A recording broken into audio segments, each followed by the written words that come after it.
The first person is Joseph. Jealousy to justification. And what we can learn from Joseph is the power of a dream. And when you speak of dreams, the first thing you've got to do is conceive it.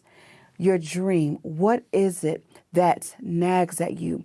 What is it that you've always wanted to do? You know how we speak to children, and when you ask children what they want to do or what they want to be, their answers are always over the top. They just let it fly with their heart's desire. The older we get, for some odd reason, we start to think that our dreams are less and less attainable. So you've got to be able to conceive that dream and to realize it, to look at it, to identify it, to understand it. And then you've got to believe it. You've got to believe that your dream is attainable. If you don't believe it, there's absolutely no way that it's going to come true.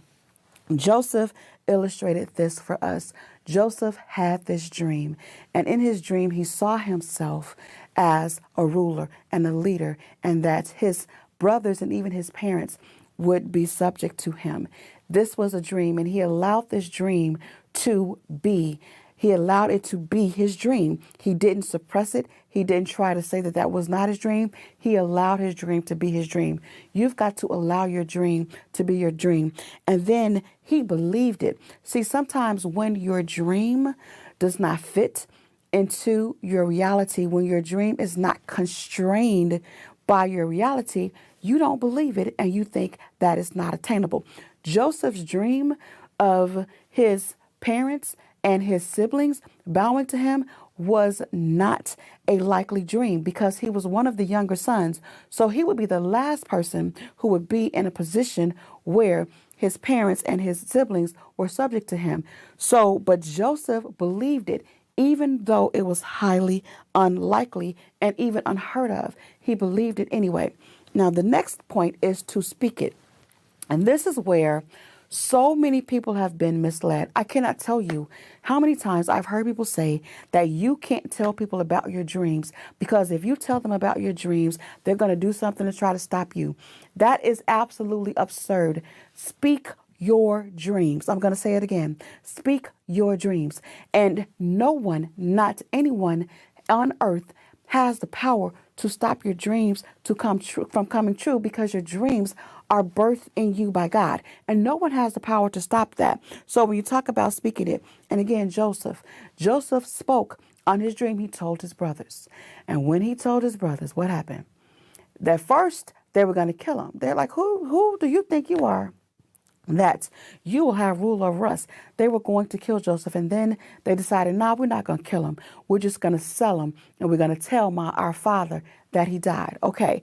When they did that, that sounds like a horrible thing. And Joseph should have kept his mouth shut, right? Because if he hadn't said anything, then his brothers wouldn't have gotten mad at him. And then this wouldn't have happened to them. But listen to this. Because Joseph's brothers sold him, it positioned him for his dreams to come true. Now, stay with me here, because this is why so many people don't realize their dreams.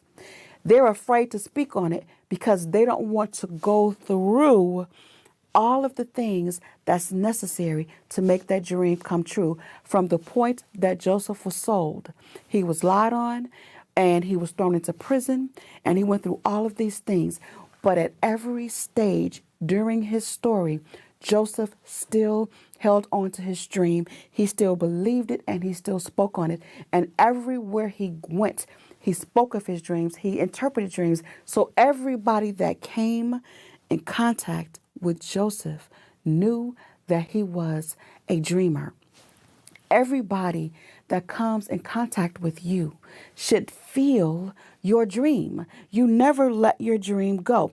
And had Joseph's brothers not sold him, his dream would not have come true. So what if Joseph had just sat back with this dream and didn't say anything and didn't tell his brothers because he didn't want to make them bad? He didn't want to make them mad. You need to be bold enough so that your dreams will make people mad. Your dreams is going to make somebody mad. And you can't be afraid of that, because sometimes what people do to you in anger, and I have experienced this firsthand, sometimes what people do to you in anger, those are the things that position you for your dreams to come true. Now, manifest it. At the end of each one of these 5 lessons that I'm talking about here today, I'm going to end with manifest it. Because again, I want to reiterate, it's already there. It was created when you were there. The way is already there. The provision has already been made. The resources are already there. It's just a matter of you recognizing them and walking into them. So we talk about he spoke his dream. He conceived his dream, he believed it, he spoke it, and then it was manifest. Exactly the way that his dream said that he would become a ruler over his brothers, it happened, and Joseph was able to walk in his dream. And I'm going to tell you from personal experience, it is a sweet, sweet feeling to be sitting somewhere, living a dream that you believed when it didn't make any sense. People told you you were crazy. When people told you it wasn't going to work, you believed it anyway. To be sitting there in the manifestation, you want to live your life in a place where you can live in the manifestation of who God created you to be.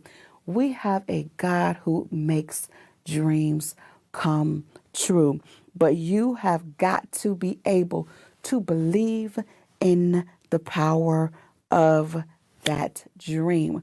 And that is a lesson that we can take from Joseph on how to never let go of your dream, no matter what, no matter who doesn't believe in you. His own family didn't believe in him. His own brothers wanted to kill him and plotted against him.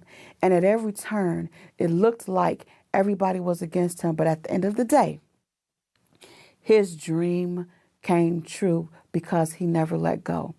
Conceive it, believe it, speak it, manifest it, and whatever you do, never let go of your dreams.